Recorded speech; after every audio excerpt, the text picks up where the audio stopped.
নমস্কাৰ শুভ বিয়লি আপুনি চাবলৈ আৰম্ভ কৰিছে ইভিনিং হেডলাইন্স মই কৃপাঞ্চল ৰাজবংশী এতিয়াও বন বিভাগে উদ্ধাৰে কৰিব পৰা নাই দুলীয়াজনৰ গছত যেটো আশ্ৰয় লৈ আছিল নাহৰ ফুটুকিটো অইল ইণ্ডিয়া লিমিটেডৰ বিষয়া আৱাসিক অঞ্চলত থকা ৰোজ গাৰ্ডেনত এজোপা গছৰ ওপৰত আছে প্ৰকান্ত নাহৰ ফুটুকিটো এক্সক্লুসিভলি আমি সেই দৃশ্য দেখুৱাবলৈ চেষ্টা কৰিছো সেই গছডালৰ পৰা নামি আহিবও পৰা নাই বা নাহৰ ফুটুকিটোক তাৰ পৰা উদ্ধাৰ কৰিবলৈ চেষ্টা অব্যাহত ৰাখিও এতিয়ালৈকে সামৰ্থ্য হোৱা নাই বন বিভাগ ঘটনাস্থলীত বন বিভাগৰ লোক উপস্থিত হৈছে এই পৰ্যন্ত কিন্তু উদ্ধাৰ কৰিব পৰা নাই আন্ধাৰ হোৱালৈ বাট চাই আছে বন বিভাগৰ লোকে কিয়নো আন্ধাৰ হলে নাহৰ ফুটুকিটো গছৰ পৰা নামি অহাৰ সম্ভাৱনা আছে আনফালে বৃহত্তৰ অঞ্চলটোত নাহৰ ফুটুকিটোৰ বিচৰণৰ পিছত এক অভাৱনীয় পৰিস্থিতিৰ সৃষ্টি হৈছে ঘটনাস্থলীত ৰাইজক নিয়ন্ত্ৰণ কৰিবলৈ মোতায়েন কৰা হৈছে বৃহৎ সংখ্যক আৰক্ষী আৰু অইল নিৰাপত্তাৰক্ষী বাহিনী তেওঁলোক সকলো তাত সষ্টম হৈ আছে নাহৰ ফুটুকিটো নামি অহালৈ অপেক্ষা কৰিছে যেতিয়ালৈকে নামি নাহে গছডালো কাটিব পৰা অৱস্থাত নাই কাৰণ বাঘ এটা আছে যিহেতু বা গছডাল কাটি দিয়াটো কোনো যুগুত হ'ব নোৱাৰে বা ডাল কাটিবলৈ তেওঁলোকে সক্ষম হোৱা নাই সকলোৱে তাত ৰৈ আছে যিকোনো মুহূৰ্তত নাহৰ ফুটুকিটো যদি নামি আহে তেতিয়াহ'লে তেওঁক কৰায়ত্ব কৰিব পৰা যাব নাহৰ ফুটুকিটোক কৰায়ত্ব কৰিব পৰা যাব পিঞ্জৰাবদ্ধ কৰিব পৰা যাব তাৰ বাবে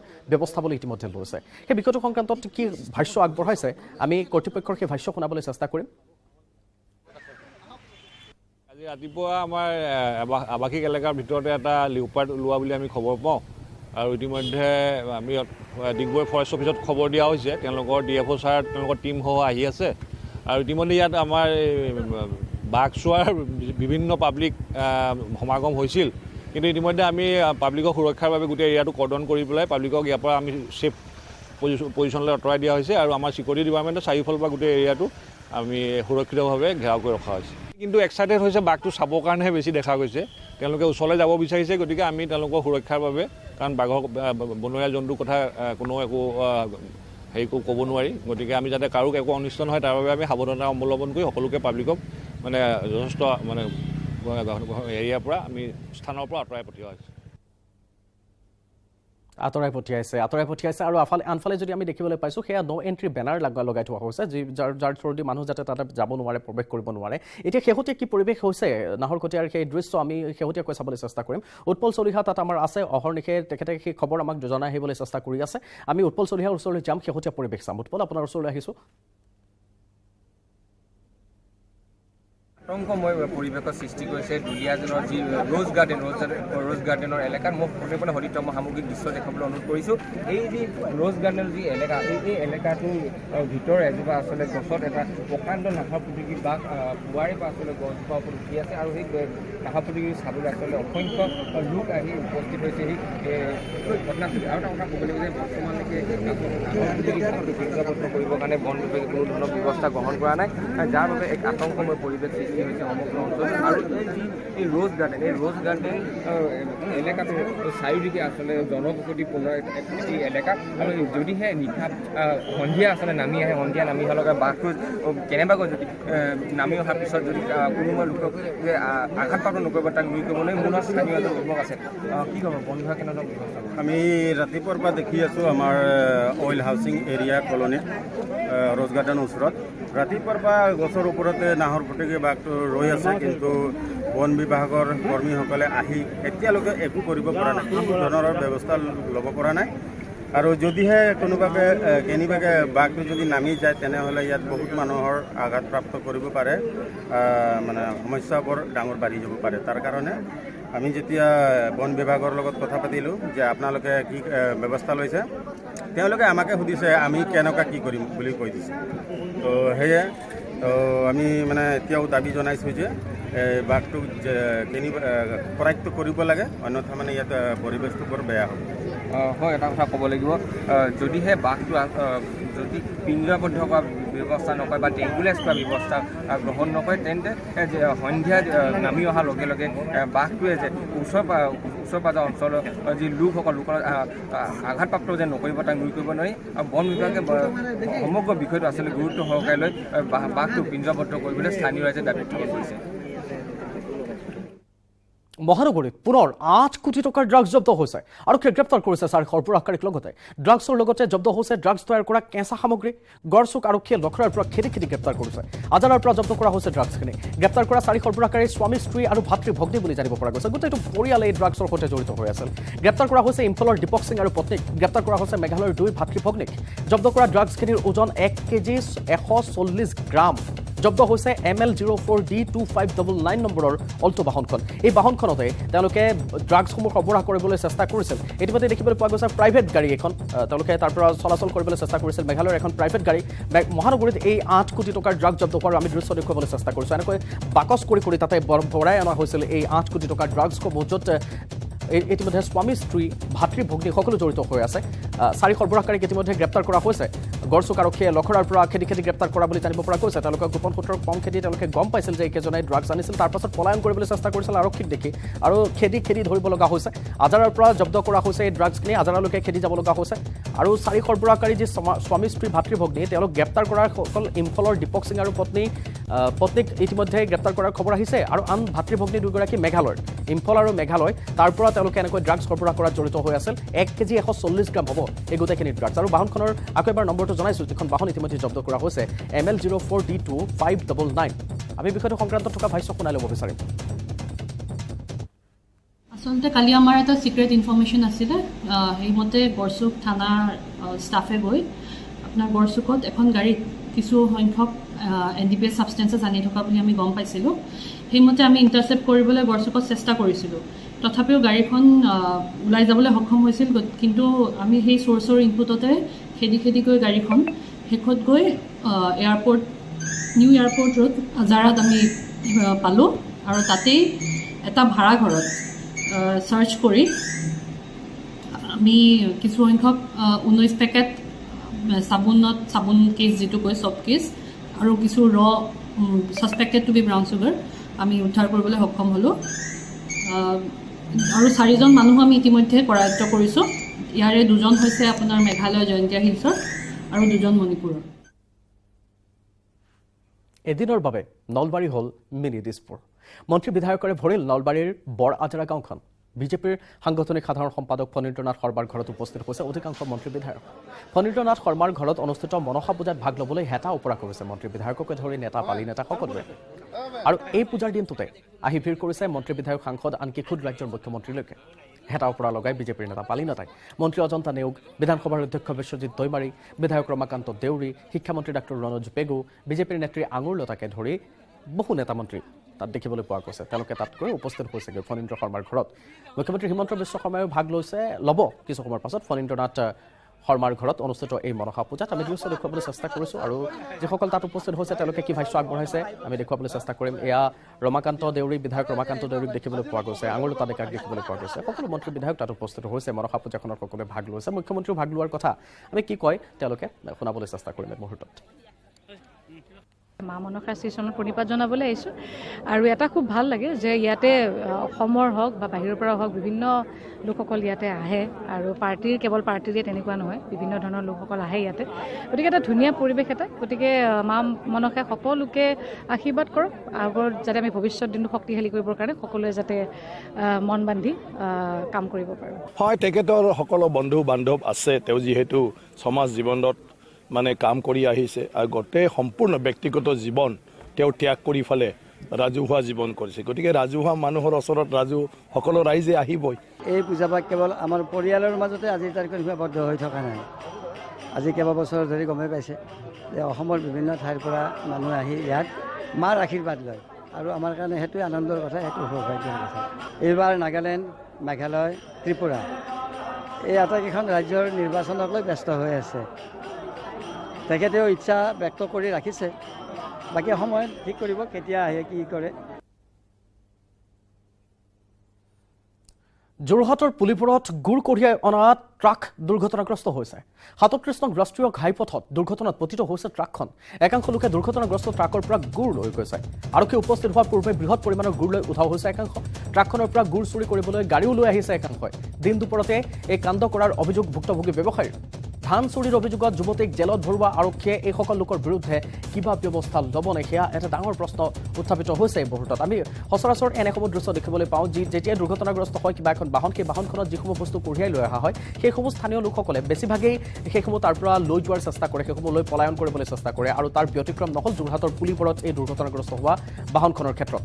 গুৰ কঢ়িয়াই আনিছিল, দুৰ্ঘটনাগ্ৰস্ত হৈছে তাৰপাছত বাহনখন 37 নম্বৰ ৰাষ্ট্ৰীয় ঘাইপথত। আৰু তাৰ পাছতে এতিয়া ভোটৰ ওপৰত দান অপৰাধী স্থানীয় লোকসকলে সেই গুৰসমূহ তাৰ তাৰ পৰা ততাতৈয়াকৈ লৈ গৈছে আনকি কোনোৱেতো গাড়ী লৈ আহিছে কোনোৱে ৰিক্সা লৈ আহিছে কোনোৱে চাইকেল লৈ অহা দেখিবলৈ পোৱা গৈছে যোনে যেনেকৈ যিমান পাৰিছে গুৰ লৈ তাৰ পৰা উধাও হোৱা দেখিবলৈ পোৱা গৈছে ব্যৱসায়ীসকলে একো কৰিব পৰা নাই দুৰ্ঘটনাত পতিত হোৱাৰ পাছত কেৱল চাই থকাৰ বাহিৰে তেওঁলোকৰ হাতত একো বিশেষ বিকল্প তেওঁলোকৰ হাতত বাছি যোৱা নাছিল বিষয়টো সংক্ৰান্তত তেওঁলোকে কি কৈছেনো এবাৰ শুনাবলৈ চেষ্টা কৰিম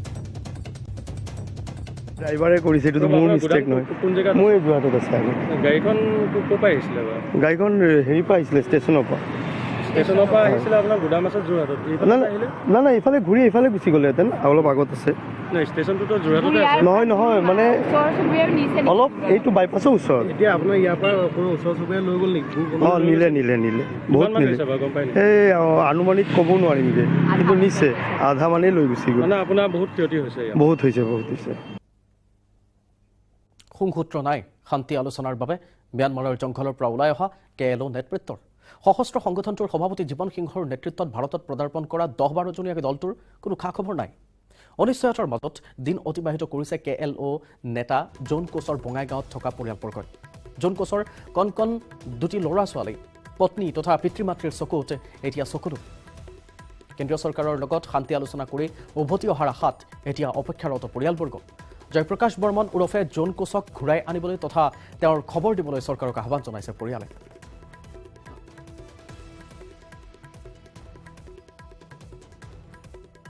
নাই আমাৰ লগত যোগাযোগ কৰা নাই কিন্তু ওলাই অহাৰ পিছত একদিনাখন কৈছে আমাৰ আলোচনা দিল্লীত হ'বই খাটাং এইটো কোনো অসুবিধা নাই আৰু এই আলোচনাৰ পিছতে মই ঘৰত যাম তে বাবুক স্কুলত নাম লগাই দিবি তে ক'ত আছে আমাক জনাব লাগে আৰু তেওঁলোকৰ যিটো সাংবিধানিক আইনমতে যেটো কি কয় দিল্লী চৰকাৰৰ লগত বা আমাৰ KLOৰ যিটো হেৰি হ'ব লগা এইটো চৰকাৰে অনতিপলমে তাৰ সিদ্ধান্ত এটা লৈ পেলাই সিহঁতক মানে ৰিলিজ দিয়াৰ কাৰণে মই আহ্বান জানাম আৰু কি মই ঘৰৰ ল'ৰা ঘৰত ঘূৰি আহিম ভিডিঅ' চাইছ ভিডিঅ' চাইছোঁ ফোন কৰিছিল নেকি অনেক দিন দেউতা কৰিছে কি কৈছে দেউতা কৈছে যে ল'ৰাটোক স্কুলত দিব কৈছে মই বিচাৰোঁ যে ঘৰৰ ল'ৰা ঘৰত আহিব দুটা ল'ৰা ছোৱালী আছে মোক কেনেকৈ ভালে ৰাখোঁ কেনেকৈ ৰাখোঁ মোৰ দিনে ৰাতি চিন্তা আলোচনা হ'ব 26 জানুৱাৰী আমি আৰু ভাল পাইছিলোঁ হ'ব ঘৰত আহিব ঘূৰি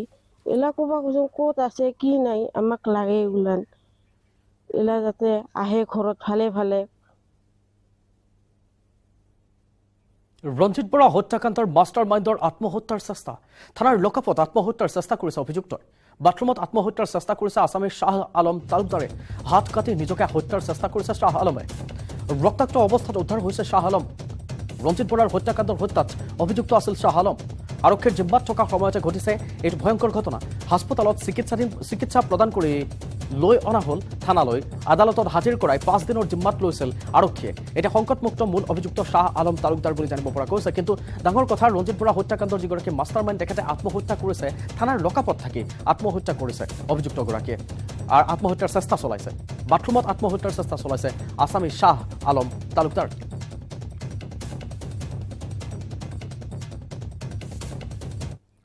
আজি 21 সংখ্যক BTC চুক্তি দিৱস BTC চুক্তি দিৱসৰ সৈতে সংগতি ৰাখি হাগ্ৰামা মহিলাৰ নেতৃত্বাধীন BPF দলৰ বড়োলেণ্ড দিৱস উদযাপন BTC সচিবালয়ৰ সন্মুখত থকা বডোফাৰ প্ৰতিমূৰ্তিত হাগ্ৰামা মহিলাৰী বিধায়ক ৰবিৰাম নাৰ্জাৰী সহ BPF নেতৃবৃন্দৰ পুষ্পাঞ্জলি অৰ্পণ চিৰাঙৰ কাজল গাঁৱত আজি অনুষ্ঠিত হ'ব BPF দলৰ CWC বৈঠক আমি দেখুৱাবলৈ চেষ্টা কৰিছোঁ সেই সময়ৰ দৃশ্য এনেধৰণে সকলোৱে এতিয়া 21 সংখ্যক BTC চুক্তি দিৱস পালন কৰাৰ যোজা চলোৱা দেখিবলৈ পোৱা গ'ল BTC চুক্তি দিৱসৰ সৈতে সংগতি ৰাখি হাগ্ৰামা মহিলাৰী তথা তেওঁলোকে বড়োলেণ্ড দিৱস উদযাপন কৰিছে BTC সচিবালয়ৰ সন্মুখত বডোফাৰ প্ৰতিমূৰ্তিত হাগ্ৰামা মহিলাৰী আছে বিধায়ক ৰবিৰাম নাৰ্জাৰী আছে তাত তেওঁলোকে পুষ্পাঞ্জলি অৰ্পণ কৰিছে দৃশ্য দেখুৱাবলৈ চেষ্টা কৰি গৈছোঁ চিৰাঙৰ কাজল গাঁৱত অনুষ্ঠিত হ'ব BPF দলৰ CWC বৈঠক আজি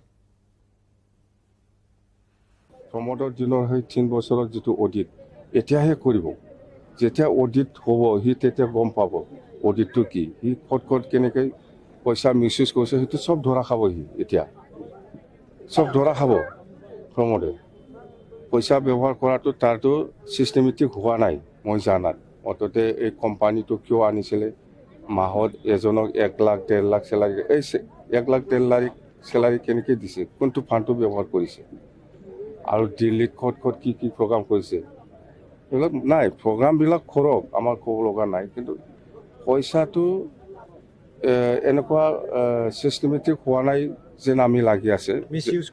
মিছইউজ কৰাটো নিশ্চয় অডিট কৰিলে যেতিয়া এজিয়ে অডিট আহিব তেতিয়া এইবিলাক চব ধৰা খাব, আপোনালোকে নিজে নিজে গম পাব।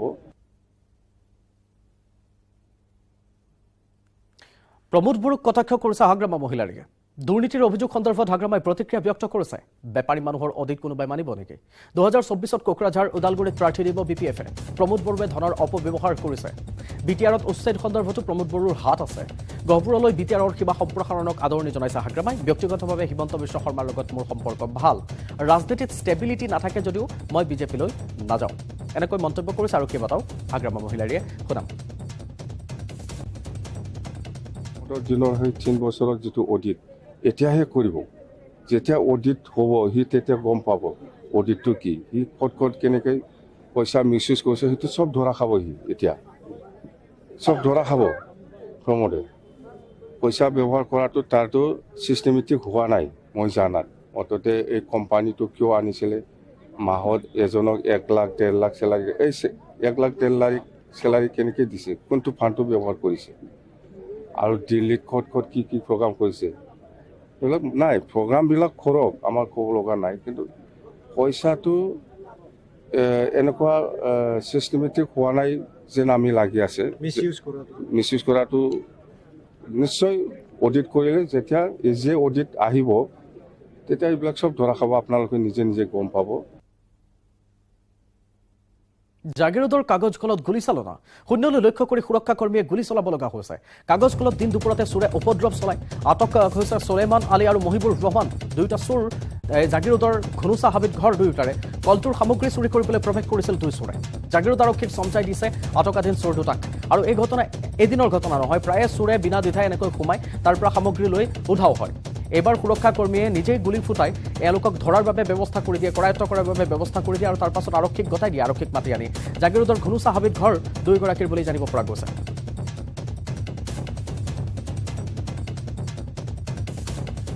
জাগিৰোডৰ কাগজ কলত গুলীচালনাৰ ঘটনা সংঘটিত হোৱাৰ আমি দৃশ্য দেখুৱাবলৈ চেষ্টা কৰিছোঁ। নিৰাপত্তাৰক্ষীয়ে তাতে থাকিছিল, থকাৰ সময়তে এনেকৈ চুৰ কৰি নি থকা দেখা পোৱাৰ পাছতে গুলী চলায়। আন এগৰাকীকো তেওঁ লগে লগে মাতি আনি নিৰাপত্তাৰক্ষী 2 গৰাকীয়ে গুলী চলায় আৰু গুলী চলোৱাৰ পাছতে এওঁলোকক আৰক্ষীক মাতি আনি কৰায়ত্ব কৰি তেওঁলোকৰ হাতত চমজাই দিয়ে। আৰু তাৰ পাছত শেহতীয়াকৈ কি তদন্ত হৈছে বা শেহতীয়া কি ভাষ্য আমাৰ হাতত আছে আমি শুনাবলৈ চেষ্টা কৰিম।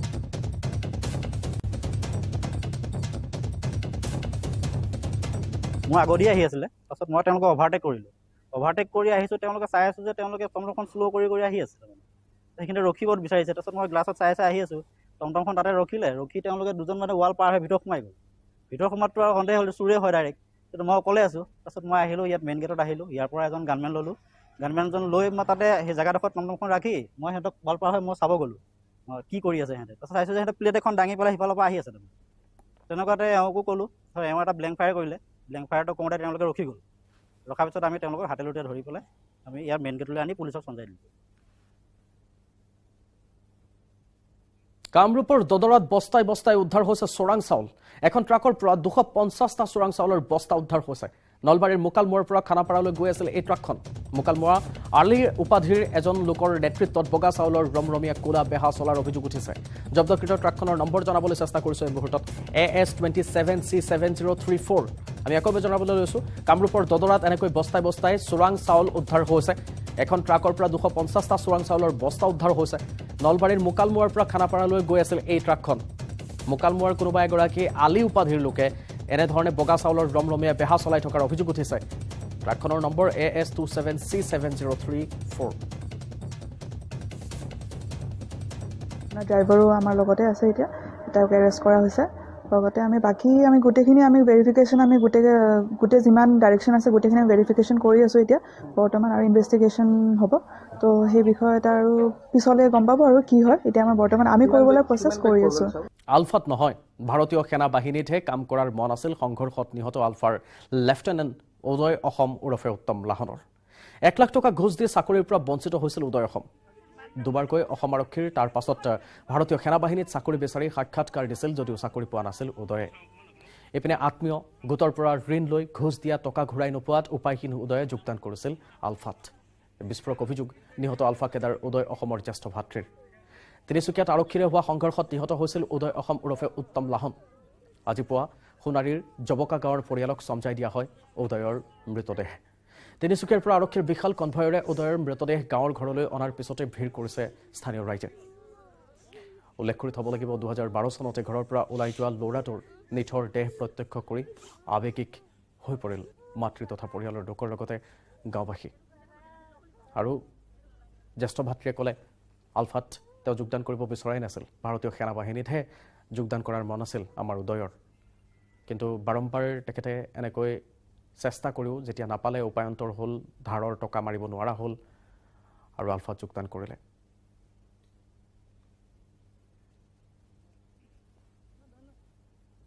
ভাইটি চাকৰিৰ কাৰণে আৰ্মি ইণ্টাৰভিউ দিছিলে, আকৌ কাৰ্বি আংলঙৰ আছাম পুলিচ হেৰি দিছিলে, পইচা ঘুচ দিয়া হ'ল, মাটি বন্ধক মোকলাই তাৰপৰা গোটেই ঘৰ বস্তু বিকি তাক আৰু গোটৰ পইচা লৈ পিনি গোটৰ পইচা আজি পৰ্যন্ত ধাৰ মৰা নাই। এনেকুৱা বেয়া লাগিল, চাকৰি নাপালোঁ। কামলৈ গুচি গ'লগৈ, সেই কামৰ পৰাই কামলৈ যাম বুলি কৈ বাজে যোৱাই অহা নাই। যদি সঁচাই শান্তি চুক্তিৰ ক্ষেত্ৰত আগবাঢ়িব চৰকাৰে বিচাৰিছে, তেনে এনেদৰে তেজাল ডেকাসকলক যাতে নিধনযোগ্য অব্যাহত নাৰাখে, আমি এইখন চোতালৰ পৰাই চৰকাৰলৈ এটা অনুৰোধ জনাইছোঁ। কিয়নো আজি অসমবাসীয়ে শান্তি বিচাৰে, আমি গাঁওবাসীয়ে শান্তি বিচাৰোঁ।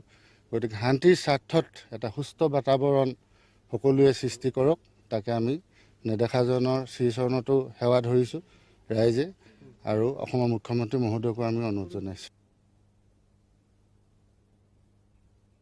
ইভিনিং হেডলাইন্সত লৈছোঁ প্ৰথমটো বাণিজ্যিক বিৰতি। ষ্ট্ৰং নহয়, মাইথান ষ্ট্ৰং, মাইথান ষ্টীল, নিৰ্মাণৰ মানদণ্ড।